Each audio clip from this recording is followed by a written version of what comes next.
La voz, oh, la voz. Somos una familia, somos amor.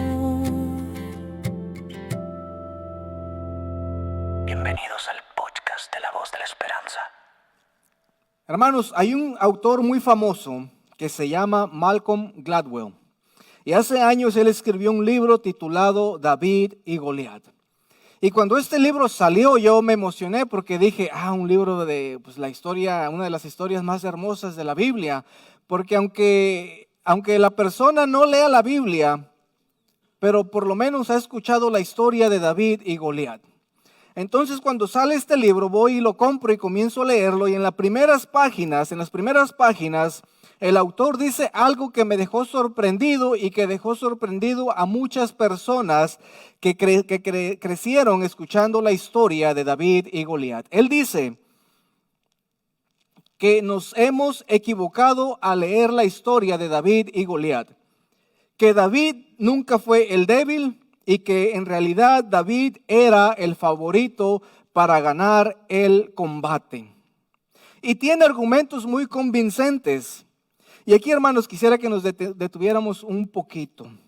Porque si este autor, Gladwell, tiene razón de que David era el favorito para ganar esa batalla, entonces la historia que nosotros tanto amamos, porque es una historia que nos muestra del poder de Dios sobre lo imposible, se reduce a solamente un cálculo y una estrategia militar.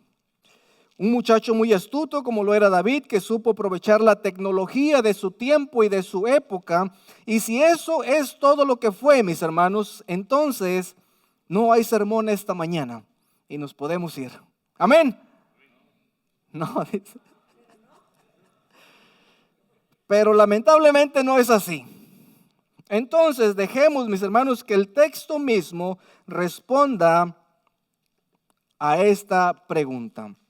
Quiero que abran sus Biblias, mis hermanos, a 1 Samuel 17, 1 al 11 y después el versículo 16.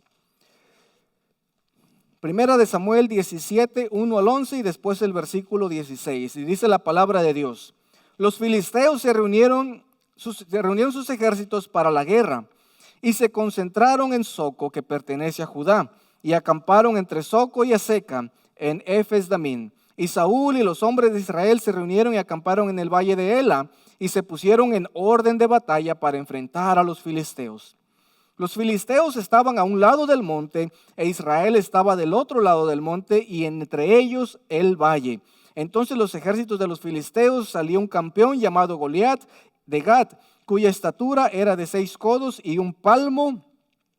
Tenía un casco de bronce sobre la cabeza y llevaba puesta una cota de malla y el peso de la cota era de 5,000 siclos, más o menos 57 kilos de bronce. Tenía también grebas de bronce en las piernas y una jabalina de bronce colgada entre los hombros. El asta de su lanza era como un rodillo de telar y la punta de su lanza pesaba 600 siclos, por lo menos 7 kilos de hierro. Y su escudero iba delante de él. Goliat se paró y gritó a las filas de Israel: ¿para qué han salido y ponerse en orden de batalla? ¿Acaso no soy yo filisteo y ustedes siervos de Saúl? Escojan un hombre que venga contra mí, y si es capaz de pelear conmigo y matarme, entonces seremos sus siervos. Pero si yo lo venzo y lo mato, entonces ustedes serán nuestros siervos y nos servirán. De nuevo, el filisteo dijo: hoy desafío a las filas de Israel. Denme un hombre para que luchemos mano a mano. Y cuando Saúl y todo Israel oyeron estas palabras del filisteo, se acobardaron y tuvieron miedo. Ahora versículo 16. Durante 40 días el filisteo vino mañana y tarde presentándose en desafío. Oremos. Amado Dios, gracias por su palabra. Yo pido, mi Dios, que hoy hable a nuestros corazones, que sea su Espíritu, Señor, moviéndose en nuestras vidas. Ayúdenos a entender lo que usted tiene para nosotros el día de hoy. Y en Cristo Jesús oramos. Amén. Mis hermanos, los filisteos se reúnen sus ejércitos y los israelitas también se reúnen para la batalla, ¿verdad? Quiero que imaginen esto, mis hermanos. Están los dos ejércitos, ahí como está en la foto, ¿verdad? Están los filisteos en un valle y están los israelitas en otro monte, y en medio de ellos había un valle, había una zona plana, ¿verdad? Y en esta zona plana, mis hermanos, nadie se atrevía a bajar. Hasta que, mis hermanos, de entre las filas de los filisteos sale un campeón, dice la palabra de Dios, un campeón, alguien que no es cualquier persona. Dice que sale, baja ahí al valle de Ela y dice que comienza a más que nada, ¿verdad?, a provocar al ejército. Él rompe el silencio, mis hermanos, de este valle y dice que comienza a desafiar al ejército de Israel. Mis hermanos, por 40 días, dice la palabra de Dios, que hacía lo mismo. Por 40 mañanas, mis hermanos, los israelitas se levantaban con miedo y por 40 tardes ellos se iban a dormir con la misma vergüenza de sentirse impotentes ante las amenazas y desafíos de este filisteo campeón. El autor, mis hermanos, de Primera de Samuel nos da unos detalles ahí como no queriendo, ¿verdad? Pero nos dice, por ejemplo, nos dice que era un gigante, era un campeón de casi por lo menos 3 metros, ¿verdad? 3 metros, si lo convertimos a pies, más o menos 10 pies de estatura, que vendría siendo todavía más grande que mi palmo. Más alto, que mi palmo. Y no solamente eso, dice que llevaba una armadura de 68 kilos que equivale a 150 libras. Llevaba encima de él y venía armado con una jabalina, con una lanza y una espada. Aparte del escudero que venía delante de él con el escudo que él usaba para protegerse. Desde una perspectiva humana, mis hermanos, esto parecía algo imposible, una gran desventaja, especialmente, mis hermanos, si cuando tú ves a este gigante y comienzas a ver a tu ejército y dices, no, pues no hay nadie que... O sea, es como si jugamos una reta de fútbol callejero, ¿verdad? Y de repente en el equipo de allá pues aparece Ronaldinho y aparece Messi y tú nada más tienes, pues miras, tienes al hermano Walter y tienes a David y tienes a Eliú y dices, no, pues ¿cómo? ¿Ah? O sea, yo sé que juegan bien, ¿verdad? Pero ¿cómo, verdad? Entonces hagan de cuenta así. Y luego sale Roque y dice, no, aquí estoy yo, bueno, pues. Pero imagínense, o sea, está Goliat, mis hermanos, un gigante, un guerrero, un campeón. O sea, cuando te dicen campeón, no es que era cualquier persona, era alguien que ya había peleado, era alguien que ya había luchado, era alguien que ya había conquistado, que ya había ganado, era alguien que tenía ya el trofeo y decía, yo soy el campeón y nadie me derrota. Era alguien, mis hermanos, que estaba ya predecible en la lucha, van a perder. Y dice que por 40 días, dice que este filisteo se levantaba y en las mañanas iba y los desafiaba y en las tardes iba y les decía lo mismo. Y mis hermanos, esto es interesante, ¿verdad? Porque, por ejemplo, vemos los detalles, ¿verdad? Traía la armadura, traía la jabalina, traía la espada, traía la lanza y traía por lo menos encima de él, traía unas 150 libras, que serían unos 68 kilos. Y desde una perspectiva, mis hermanos, humana, era imposible que alguien de los israelitas le ganara a Goliat. El autor que les mencionaba al principio, Gladwell, él dice esto. Él resalta que las ventajas aparentemente que tenía Goliat, recuerden, era alto, tenía una espada, tenía una armadura, tenía una malla, tenía un casco, tenía todo, ¿verdad? Dice él, Gladwell dice que las aparentes ventajas que tenía Goliat se convirtieron en sus debilidades. Dice, número 1, ya que Goliat cargaba más de 60 kilos en la armadura, dice él, era lento, pesado y él esperaba, mis hermanos, un combate mano a mano. Así como en la lucha libre que dicen mano a mano, cara a cara, ¿verdad? O sea, de cuenta aquí cerquita, nos agarramos a moquetazos. Él esperaba un combate así. Pero Gladwell dice que de las fortalezas que tenía Goliat se convirtieron en sus debilidades. Mis hermanos, y no solamente eso, el autor de Samuel, ¿verdad?, nos da las estadísticas y nos da las características de este campeón. Es alto, trae una armadura, trae un escudero, es campeón desde su juventud, él ha peleado, o sea que no había manera de que alguien le ganara. Y luego el autor, mis hermanos, nos da las características de su oponente. ¿Verdad? El oponente dice que era el hijo de Isaí. No solamente eso, dice, era el menor y era un pastorcito de ovejas. Era pequeño porque era el menor, era un jovencito, era pastor de ovejas, nunca había peleado, por así decirlo, en un combate cara a cara. Y mis hermanos, el autor te los pone a los dos para decirte que las desventajas estaban ahí. No había manera de que David pudiera derrotar a Goliat. No había manera de que David pudiera tener ventaja sobre este gigante. No había manera de que un simple pastorcito pudiera tener ventaja sobre un campeón que había peleado desde su juventud. Y el autor nos deja con esos detalles para que el lector, mis hermanos, comience en su mente a ver y decir, bueno, esto no cuadra. Esto no encaja. Esto no debería de ser así, mis hermanos.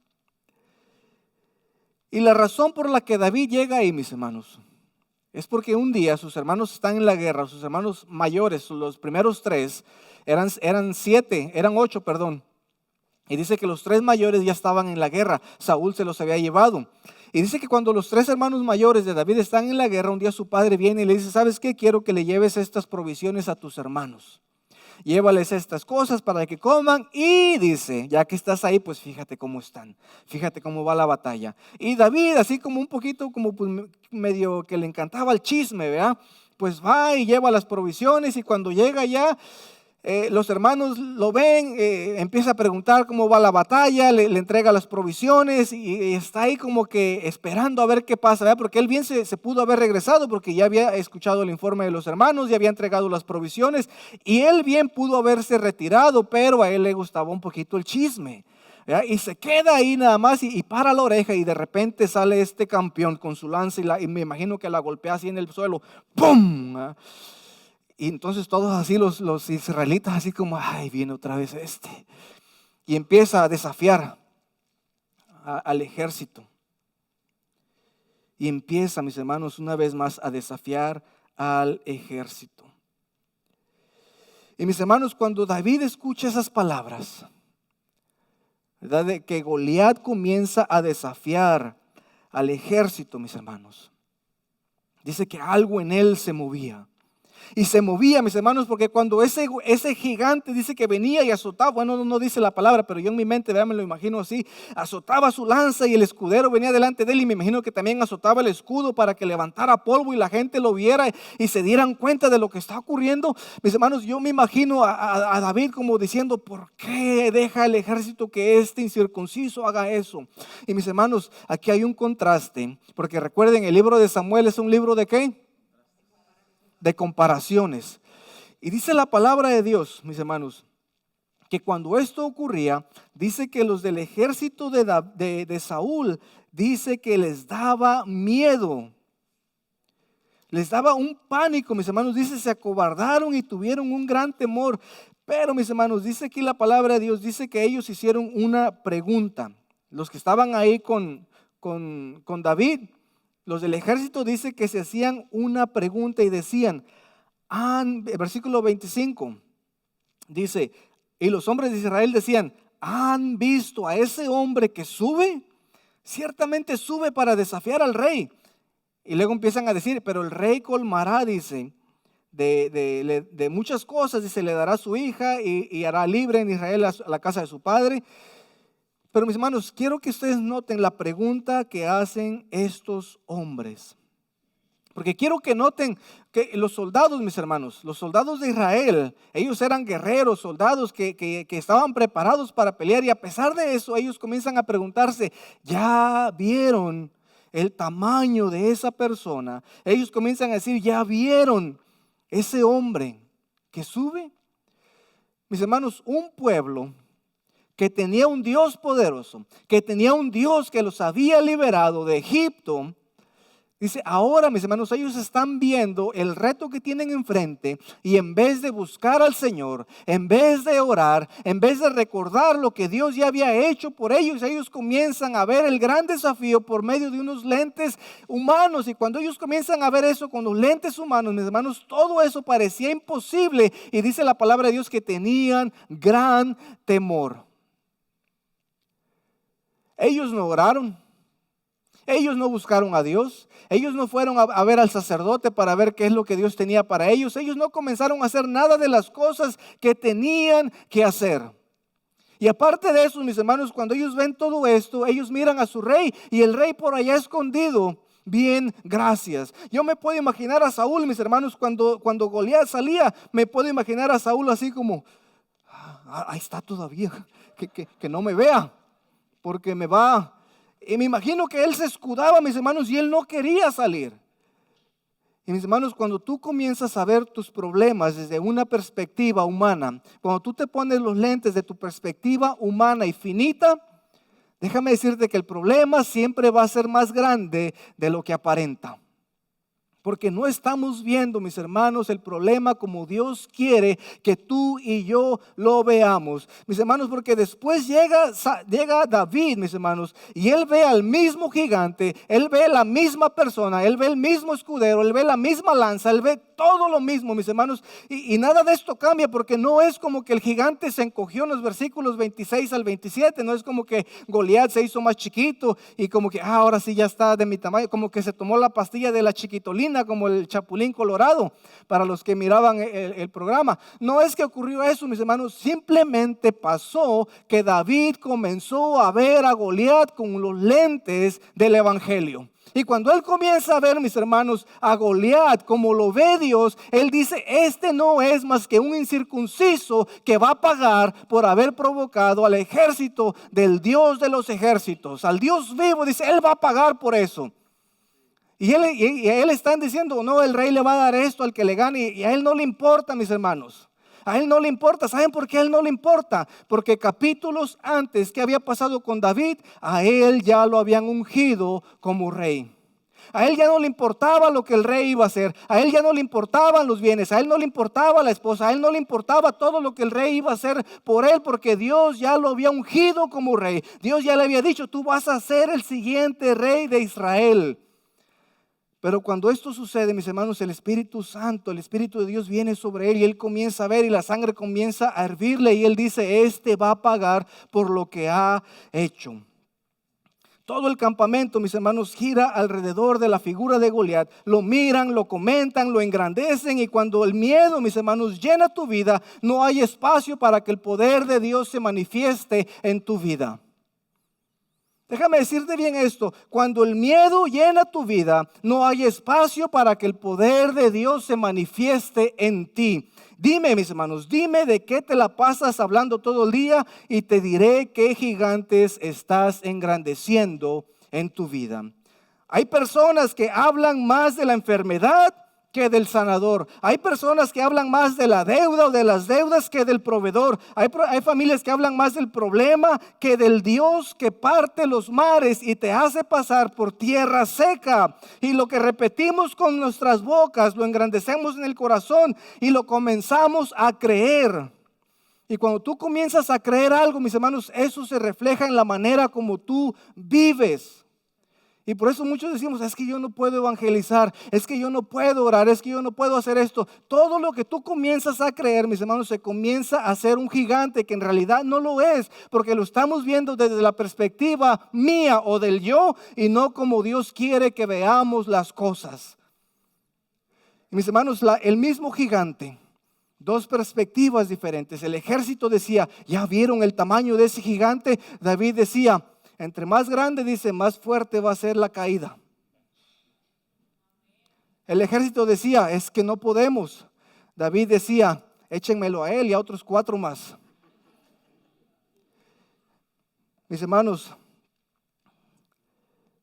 2 versículos más adelante, David llega y él comienza a ver lo mismo. Y él dice, ¿quién es este filisteo incircunciso para desafiar a los escuadrones? Escuchen bien esto, del Dios viviente. Mis hermanos, en el versículo 31, yo sé que vamos un poquito rápido porque no podemos detenernos en todos, ¿verdad? Pasaríamos mucho tiempo. Y yo sé que tienen hambre y tienen por ahí reservaciones para los padres, ¿ya? Pero vamos a ir rapidito. Versículo 31. Cuando David se entera de todo eso, él no le importa. Y David va y le dice a Saúl, ¿sabes qué? Tu siervo va a ir a pelear. Tu siervo va a ir a pelear. Y entonces Saúl le dice a David, tú no puedes ir contra este filisteo a pelear con él. Dice, porque tú eres un muchacho. Y no nada más era un muchacho así cualquiera. La Biblia dice que era rubio, era hermoso. Yo hago de cuenta David así como el príncipe de Shrek, ¿verdad? Que así su pelo así, le decía, ¿soy qué dices? ¿Ya? Y otra vez así se le caía el pelo y le decía, que soy muchacho. No me conoces. Porque sí, la Biblia dice que era rubio, era hermoso. Me imagino la cabellera rubia de David, así le brillaba con el sol, hermosa. Y mis hermanos, dice David, yo le entro. Y le dice, no puedes, dice, porque eres un muchacho y él ha sido un guerrero desde su juventud. Otra vez vemos que hay otra comparación. ¿Qué era David? Un muchacho. ¿Qué era él? Un guerrero desde su juventud. Y dice la palabra, dice David, dice, pero respondió David a su siervo, dice, su siervo, dice, apacentaba las ovejas de su padre, y cuando el león o el oso venían y el cordero se llevaba un cordero del rebaño, dice, yo salía tras él, lo atacaba y lo rescataba de su boca, y cuando se levantaba contra mí, dice, lo tomaba de la quijada, dice, lo hería y lo mataba. Imagínense, mis hermanos, o sea, estás hablando de un oso. O sea, estás hablando de casi 10 metros cuando se levantan, más aparte el peso, el león igual. Y dice David, cuando ellos se llevaban una oveja mía, dice, una oveja es insignificante, dice, pero yo iba tras ellos nada más por divertirme, dice. Y cuando los alcanzaba, lo agarraba de la quijada, dice, y le quitaba el corderito, dice, y los mataba. Ahora, ¿por qué, mis hermanos, David era capaz de hacer eso? Porque yo no sé si ustedes han escuchado, ¿verdad? Pero en mi vida yo he escuchado que suceda algo así, que alguien venga y sujete a un animal de este calibre de la quijada y los mate. Yo no he escuchado eso, el único que lo hizo antes de David fue Sansón, pero porque él era, pues, Dios dice que le dio la fuerza, ¿verdad? de Sansón, y él lo hacía. Y mis hermanos, ¿pero por qué David fue capaz de hacer eso? Mis hermanos, no sé si ustedes conocen a ese personaje. ¿Cuántos lo conocen? El nombre de este personaje, mis hermanos, es Bociña. Bueno, así le dicen, ese no es su nombre, pero así le dicen Bociña, ¿ya? Portero de Cabo Verde. Y si no saben dónde está Cabo Verde, quiere decir que pues, no tienen ni idea de qué estoy hablando, ¿verdad? Es una isla, una isla de por allá de África que antes pertenecía a Portugal y bueno, se separaron, tuvieron su independencia y ahora es la República de Cabo Verde o algo así. Bueno, es la primera vez que ellos califican al mundial. El portero Bociña, mis hermanos, hace una semana ellos jugaron contra España. A los que no saben, España y Cabo Verde empataron 0-0, pero ¿quién creen que fue el héroe del partido? Bociña. ¿Por qué? Porque atajó todo. No permitió que nadie le metiera gol. No permitió. Hágate cuenta como mi hermano Giovanni, ¿verdad? Que nadie le metía gol. Así, igualito. Mis hermanos, pero lo que nadie sabe de Bociña o lo que nadie sabía, él ya tiene 41 años. Él ya está para retirarse, mis hermanos. Pero lo que la gente no sabía de él es que él toda su vida se había estado preparando, mis hermanos, para este momento. Dice, en una entrevista que le hicieron, dice que él comenzó a jugar fútbol y jugaba en la segunda división y se mantenía activo y se mantenía físicamente saludable y activo para que él pudiera jugar bien. Y cuando llegó este momento, mis hermanos, de que a él lo convocaron para defender la portería de Cabo Verde, él dijo, yo estoy listo, pero lo que nadie sabía, porque es bonito, mis hermanos, porque todos hablan de las atajadas y de todo lo que hizo en el partido, pero lo que la gente no sabía es que para que él pudiera hacer esas atajadas, él tuvo que trabajar por más de 20 años, mis hermanos, allá en la oscuridad, allá donde nadie lo veía, allá con equipos que nadie conocía. Él tuvo que practicar y practicar, que cuando le llegó la oportunidad, mis hermanos, él pudo brillar y hacer lo que nadie pensaba. Y cuando llegamos a David, mis hermanos, ocurre lo mismo, porque muchas veces el texto simplemente nos dice, era un joven, era un muchacho, era un niño. Pero lo que nadie nos dice es que anteriormente Dios ya lo había ungido. Cuando lo unge Samuel, ¿verdad? Lo unge y dice que el Espíritu Santo, ¿se acuerdan lo que hablábamos el miércoles? El Espíritu Santo dice, vino sobre él poderosamente. Y eso, mis hermanos, cambia todo, porque cuando el Espíritu llega sobre él poderosamente, entonces él, lleno del Espíritu Santo que vino sobre él poderosamente, pudo derrotar al oso, pudo derrotar al león. Y eso simplemente era una preparación para lo que venía ahora, que cuando él ve a Goliat, mis hermanos, eso ya es cotidiano para él. Cuando él ve a Goliat, mis hermanos, eso ya es parte de la rutina. Él se levanta y dice, otro oso, otro león. Mis hermanos, ¿por qué? Porque él había estado trabajando desde que Dios lo unge o Samuel lo unge hasta este punto. Él no se quedó de brazos cruzados simplemente esperando un momento. No, mis hermanos, él comenzó a usar ese poder para prepararse. Y cuando le llegó el momento, mis hermanos, él confía en Dios, porque Dios ya le ha mostrado que si lo ha liberado del oso, si lo ha liberado del león, lo va a hacer de este filisteo. Además, hay algo interesante en el texto. Dice que Saúl le dijo, bueno, si vas a ir, ponte mi armadura. Si le dice, hermano Willy, póngase mi saco. Póngaselo. Póngaselo. Póngaselo. Póngaselo. Ahí está, ahí está. Y no, es que no. Sí. Y dice que comenzó a caminar y se iba así, ¿verdad? Porque no podía caminar. Y le dice David, ¿sabe qué, rey? Dice, yo no puedo caminar con esta armadura. Hermano, les digo algo. Tú no puedes ganar tus batallas con la armadura de alguien más. Tú no puedes ganar las batallas con la unción de alguien más. Tú no puedes ganar tus batallas con la oración de alguien más, o con el ayuno de alguien más, o con la lectura de la Biblia de alguien más. Tú tienes que hacer ese trabajo por ti mismo para que tú puedas ir y vencer a los gigantes en tu vida. Porque muchas veces decimos, simplemente decimos, pastor, ore por mí. Y yo estoy encantado de orar por ustedes.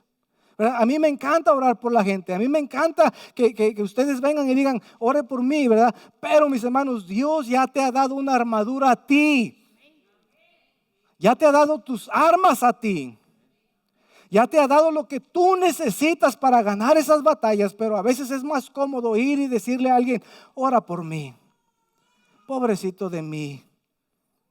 Pobrecito, yo no puedo orar. No, sí, Dios ya te ha dado las armas. Dice que David se despojó de la armadura, tomó su honda y tomó 5 piedras y dice que se fue al campo de batalla. Mis hermanos, Malcolm Gladwell, a que les decía al principio, este autor dice que Goliat estaba esperando un combate cara a cara. Él estaba esperando que David viniera y le dijera, oh, sí, vente. Pero mis hermanos, Gladwell dice que por eso la ventaja de Goliat fue su desventaja y la desventaja de David fue su ventaja. Porque él dice, mis hermanos, miren lo que él escribe en su libro, ya vamos a acabar. La honda, mis hermanos, no era un juguete de niño como a veces nosotros pensamos. Era un arma de guerra. En aquel tiempo, mis hermanos, un hondero experto podía acertarle a un pájaro en pleno vuelo y lanzar una piedra con una fuerza de una bala de calibre 45 milímetros. O sea, esa era la velocidad y ese era el impacto que podía tener la piedra de un hondero profesional. Dice, esto es lo que dice Gladwell. Dice, y cualquier contemporáneo que hubiese estado en ese duelo entre David y Goliat, en el momento que David saca la honda, habría dicho que David era el favorito. Porque imagínense el impacto que tenía esta piedra de una bala de 45 milímetros. Era el impacto y la fuerza que tenía. Entonces Gladwell dice, eso no fue de que Dios estaba con David. Eso fue porque David sabía, él tenía una estrategia y él sabía que la piedra podía hacer tanto daño. Dice que él, cuando la gente lo vio, dijo, oh, sí va a ganar él. Porque es obvio que va a ganar. Es como por ejemplo si nos pusiéramos a pelear ahorita y el hermano Willy viene y me dice, vente pastor, y yo saco mi pistola y le digo, pues véngase. Vea, pues le disparo, pues ¿para quién es la ventaja? Para mí. Entonces lo mismo dice Glabo que era para David, porque él tenía la onda que era un arma letal, dice.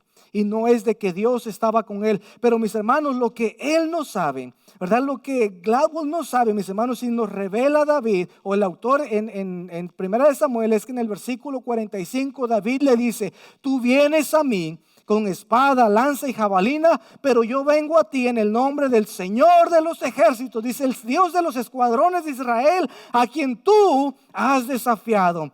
Y el versículo 47 es clave que nosotros entendamos, porque le dice: el Señor no libra con espada ni con lanza, porque la batalla es del Señor y Él los entregará en nuestras manos.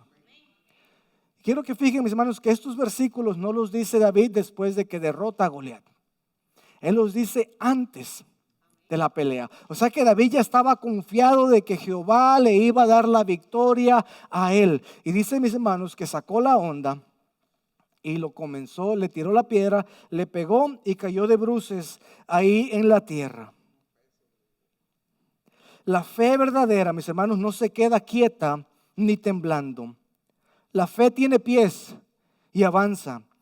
Y cuando de veras crees que la batalla es del Señor, dejas de retroceder y comienzas a correr hacia el campo de batalla. Mis hermanos, David tomó la piedra, una sola piedra, y con esa piedra el gigante lo derribó, mis hermanos. Y David sabía algo que Gladwell no sabía, o que no alcanzaba a ver. Y es que detrás de esa piedra, mis hermanos, no era la potencia que David tenía. No era la puntería que David tenía, mis hermanos. Detrás de esa piedra estaba un poder mucho más grande que la potencia, y más grande que la puntería que David tenía. Detrás de esa piedra estaba el poder del Dios de los ejércitos, el Dios de Israel. Y eso es lo que Gladwell, mis hermanos, él no ve. El autor, él no cree que Dios realmente le dio la victoria a su pueblo. Él piensa que fue una táctica militar que usó David para derrotar al gigante. Pero la Biblia nos dice que no es con espada, ni lanza, ni jabalina que el Señor da la victoria. Mis hermanos, había un pueblo entero que estaba paralizado, sin poder salvarse a sí mismo, y un enemigo que ya nadie podía vencer. Mis hermanos, David vino, se levantó, fue al valle y venció al gigante. Miles de años después, mis hermanos, miles de años después, otro hijo, despreciado bajo otro valle, y nuestro gigante no era un filisteo de bronce, nuestro gigante, mis hermanos, era el pecado. Era la muerte, era el infierno mismo, y nosotros estábamos como aquel ejército temblando, sin poder y sin esperanza. Y Cristo, el verdadero David, bajó solo a pelear nuestra batalla y le ganó, no con una piedra, sino con una cruz. No con la sangre de un filisteo, sino con la suya propia. Y cuando Él vino, Él venció, y su pueblo venció con Él, y la batalla, mis hermanos, era del Señor, y el Señor la peleó por ti. Así que la pregunta, mis hermanos, en esta mañana no es si tu gigante es muy grande, porque tu gigante ya fue vencido en la cruz hace 2000 años. La pregunta es, mis hermanos, ¿a quién estás mirando? Esta mañana escuchaste algo, que la batalla nunca fue tuya y la batalla nunca es tuya.